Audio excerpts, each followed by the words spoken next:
तो दुर्योधन पहुंच गया एक बार भीष्म पितामह के पास। भीष्म जी समाधि में बैठे हुए थे। दुर्योधन पहुंचा। दुर्योधन ने जरा ललकारा भीष्म पितामह को। क्या कहा? आप कैसे भीष्म हो? आपको कैसा इच्छा मृत्यु का वरदान है? आप छत्री कहलाते हो, अपने आप को छत्री कहते हो। अरे बहुत छत्री देखे हैं, आपके जैसा भी छत्री देखा है। आपको पता है कौरवों की सेना से रोज एक सैनिक मर रहा है। ये दुर्योधन ने कहा भीष्म पितामह से। और भीष्म पितामह ने कहा, दुर्योधन ने कहा ऐसा ना हो एक दिन मैं भी मर जाऊं। दुर्योधन ने भीष्म पितामह से कहा तुम्हारे रहते हुए यदि मैं मर गया तो क्या मतलब का तुम्हारा छत्रत्व? गुस्सा दिला दिया। कई लोगों का काम होता है ना समाज में अपना काम बनवाने के लिए दूसरों को गुस्सा दिलवा देते। तो भीष्म पितामह का जो छत्रत्व था वो जाग गया, क्रोध के कारण लाल हो गए। भीष्म पितामह ने कहा सुन दुर्योधन, प्रातः काल तू अपनी पत्नी भानुमति को भेज देना। तेरी पत्नी को मैं अखंड सौभाग्यवती का आशीर्वाद दे दूंगा, पर धरती पर मारने वाला तुझे कोई पैदा ही नहीं होगा। ये भीष्म पितामह ने दुर्योधन से कह दिया। दुर्योधन ने कहा हमारी तो लाइफ हो गई सेट, हमें तो मरना ही नहीं। किंतु यहां पर कन्हैया कान लगाकर सब सुन रहे थे। कन्हैया ने कहा अच्छा तेरी पत्नी भानुमति आएगी, उसके पहले ही मैं द्रौपदी को ले जाऊं। कन्हैया तो कन्हैया। इसी कारण मैं कहता हूं ना, मैंने अभी कहा ना, इसी कारण जीवन में शरणागति करिए तो कन्हैया की करिए। क्यों? कुछ बिगड़ेगा ही नहीं, बिगड़ते बिगड़ते सुधर जाएगा।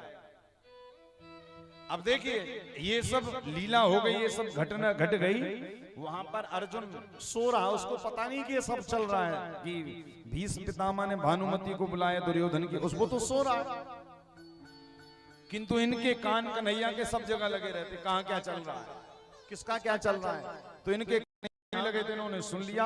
तो कन्हैया ने सोचा क्यों ना भानुमति की जगह यदि द्रौपदी चली जाए तो ये तो बहुत बढ़िया हो जाएगा। हमारा भक्त, हमारा अर्जुन हमेशा के लिए अमर हो जाएगा। और दुर्योधन को तो मरना ही है। अब भगवान रात्रि 4 बजे कहां गए? द्रौपदी के शिविर में। तो द्रौपदी को बुलाया बाहर, चलिए कहीं चलना है। कहां चलना है प्रभु? बताया नहीं। और जब भगवान जा रहे थे तो भगवान ने सुंदर ग्वाले का, गाय चराने वाला जो ग्वाला होता है ना, वैसा रूप बना लिया। क्या किए? सिर में पगड़ी बांधी बढ़िया। क्यों? ठाकुर जी ने सोचा हमारे घुंघराले बाल हैं, सुंदर हम दिखते वैसे ही हैं। भगवान ने कहा यदि पगड़ी वगड़ी नहीं बांधेंगे तो कोई भी समझ जाएगा कि कन्हैया है। भगवान ने सिर में पगड़ी लगाई। अब बढ़िया पोशाक पहने हुए थे तो जरा फटी हुई धोती पहन ली, पटका पीताम्बर डाल लिया, ऐसे गोबर में लगा हुआ ताकि जरा महक वहक आने लगे गोबर की, तब तो लगेंगे ग्वाले। चल पड़े। आगे आगे द्रौपदी चल रही और द्रौपदी से कह दिया, कन्हैया ने कहा द्रौपदी सुनो, यदि कोई कहे कि तुम्हारे साथ में कौन चल रहा है तो कह देना हमारी गौशाला में काम करने वाला गोपाल नाम का ग्वाला है। ये मत कह देना कन्हैया है। अच्छा अच्छा ठीक है ठीक है, अच्छा हुआ आपने बता दिया, वरना मैं तो कह देती द्वारकाधीश आए। भगवान ग्वाले बन गए, फटी धोती फटे वस्त्र, गाय चराने वाले। तो भगवान आगे बढ़े, आगे आगे द्रौपदी, पीछे पीछे कन्हैया।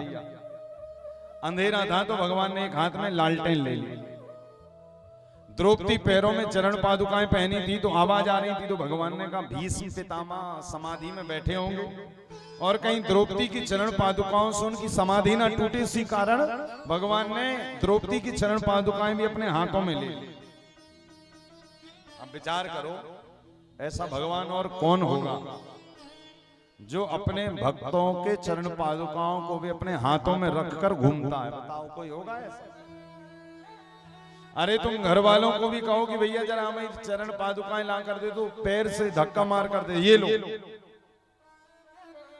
या पहन कर देते हैं।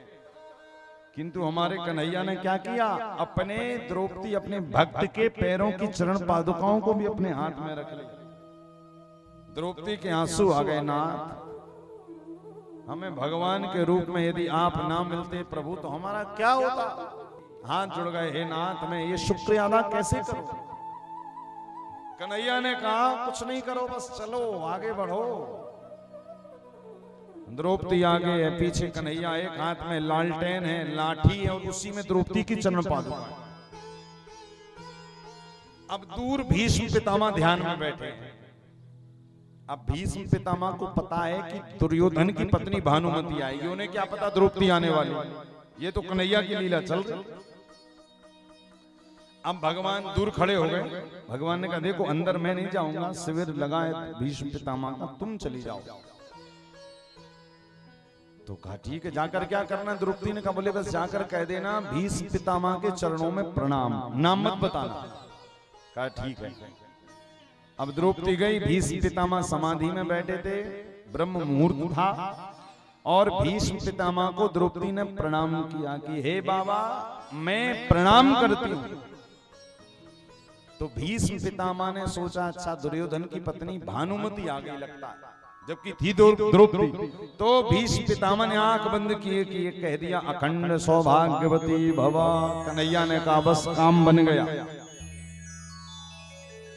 अब इतने में जैसे ही नेत्र खोले सोई सामने द्रौपदी। तो भीष्म पितामह की बुद्धि चकरा गई, मैंने बुलाया भानुमति को तो आ द्रौपदी गई, ये सब गड़बड़ झड़बड़ कैसे हो गया। तो भीष्म पितामह है तो भक्त, सोचने लगे हो ना हो ये काला काला मुरली वाला बड़ा होशियार है, उसी की लीला हो सकती। तुरंत भीष्म पितामह ने द्रौपदी से कहा तुम किसके साथ यहाँ आई, कौन लाया तुमको। तो द्रौपदी सोचने लगी कि कन्हैया ने मना किया है, बताना नहीं कि द्वारिकाधीश आए हैं। तो नाम सोचने लगी क्या बताया था, क्या बताया था। हाँ याद आ गया, बोले हमें यहाँ लाने वाला हमारी गौशाला में काम करने वाला गोपाल नाम का ग्वाला है। भीष्म पितामह ने कहा अच्छा नाम भी गोपाल है, तो समझ गए गोपाल और ग्वाला कन्हैया दोनों ही हैं। गोपाल भी उनका नाम है और ग्वाले तो हैं ही, गाय चराने का काम ही इनका है। भीष्म पितामह ने कहा अच्छा जरा एक बार अपने ग्वाले का दर्शन करा है कहा। बोले वो दूर खड़ा अंदर नहीं आया। क्यों अंदर क्यों नहीं आया। बोले ग्वाला है ना, गाय चराता है, तो सोचा बाहर ही खड़ा। हम आप सब राजमहलों में रहने वाले राजा कहलाने वाले भीष्म पितामह ने कहा अरे उसी की बल पर तू रानी बनी है, मैं राजा बना। मन में सोचा, कहा अच्छा जल्दी बताओ कहाँ है। बोले वो दूर खड़ा है। अब ठाकुर जी एक हाथ में लाठी लालटेन चरण पादुकाएं लेकर बेचारे खड़े। भीष्म पितामह दौड़ते हुए जा रहे हैं पास में कन्हैया के। अब जब कन्हैया के पास जा रहे हैं तो कन्हैया की धड़कन बढ़ रही कि बाबा काहे के लिए हमारे पास खामो खा रहे हैं, अभी आएंगे तो उनको सब पता लग जाएगी कि हमने लीला करी है। अब जैसे आए तो कन्हैया ने क्या किया, काली काली रात थी, कन्हैया भी काले रात भी काली, तो भगवान ने लालटेन की रोशनी धीमी कर दी। भगवान सोचने लगे काली काली रात में ठीक से नजर नहीं आऊंगा और बाबा बाहर के बाहर ही भाग जाएगा, कुछ थोड़ा बहुत बात करेगा, पहचान नहीं पाएगा कम से कम। भीष्म पितामह पहुंच गए कन्हैया के पास, कह रहे कहो क्या नाम है। अब कन्हैया सोच रहे हैं यदि भीष्म पितामह के सामने मैंने आवाज भी निकाल दी तो इनको पता लग जाएगा कि मैं भगवान। तो कन्हैया ने इशारा किया कि बाबा आप जाओ। तो भीष्म पितामह ने कहा कहो क्या नाम है। कह दिया धीरे से गोपाल। बस ज्यों भगवान का कहना था गोपाल, त्यों भीष्म पितामह समझ गया ये तो हमारा वाला गोपाल है। अच्छा गोपाल नाम है। हाँ गोपाल नाम है। अच्छा क्या करते हो। बोले कुछ नहीं, गाय चराते हैं, आप ही के राजमहलों की गाय मिलती हैं वही चराते रहते, उसी से जीवन चल रहा है। भीष्म पितामह ने कहा बातें तो बड़ी बड़ी कर रहे हो, तुम्हारा घर परिवार हमारे पैसों से चलता और नहीं क्या, आप तो हमारे हुजूर हैं, मालिक हैं। अच्छा वाह। अच्छा ठीक है वो सब तो ठीक है, जरा एक बार अपना मुख दिखा दो कैसे लगते हो। तो गोपाल ने कहा ग्वाले ने। बोले अरे अरे अरे राजा जू आप महाराज हैं और महाराज लोग सुबह सुबह भगवान का मुख देखते हैं, हम ठहरे ग्वाला, शरीर से गोबर की बदबू आ रही है, फटे हुए कपड़े पहने। अरे जाकर भगवान का दर्शन करो, सुबह सुबह ग्वाला का दर्शन करके क्या मिलेगा। भीष्म पितामह ने कहा भले आज हमारा दिन खराब हो जाए किंतु हम तो तुम्हारा ही दर्शन करेंगे। कन्हैया कह रहे बाबा भी लगता है पागल हो गया, बताओ आज तो ये जिद कर रहा है और ये पूरी करके ही माने। उठाओ उठाओ लालटेन ऊपर करो जरा देखें तो कैसे लगते हो। लालटेन ऊपर किया तो कन्हैया भी होशियार, कन्हैया ने रोशनी धीमी कर ली और लालटेन ऊपर रोशनी धीमी। भीष्म पितामह ने कहा अच्छा उल्लू बना रहे हो हमको, पागल समझते हो, अरे लालटेन ऊपर करो और उसकी रोशनी भी बढ़ाओ, आज तो देखूंगा तुमको कौन हो।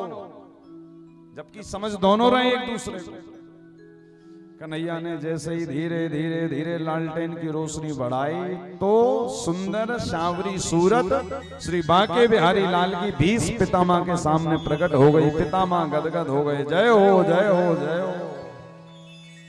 प्रभु हमें तो पहले ही पता था कि आप ही आए होगे, क्योंकि द्रौपदी को यहां लाने वाला कोई साधारण हो ही नहीं सकता। किंतु नाथ जैसे आज आप बिना बुलाए आ गए हो, मैंने बुलाया नहीं था किंतु आप आ गए हो। उस समय भी आना कब, जब कंठ में बात पित्त कफ आकर कंठ को अवरुद्ध कर देते हैं। कंठावरोधन विधो स्मरणम कुतस्ते।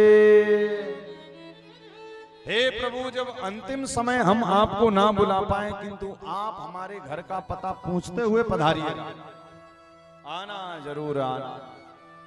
आहा भगवान गदगद हो गए भीष्म पितामह की भक्ति देखकर।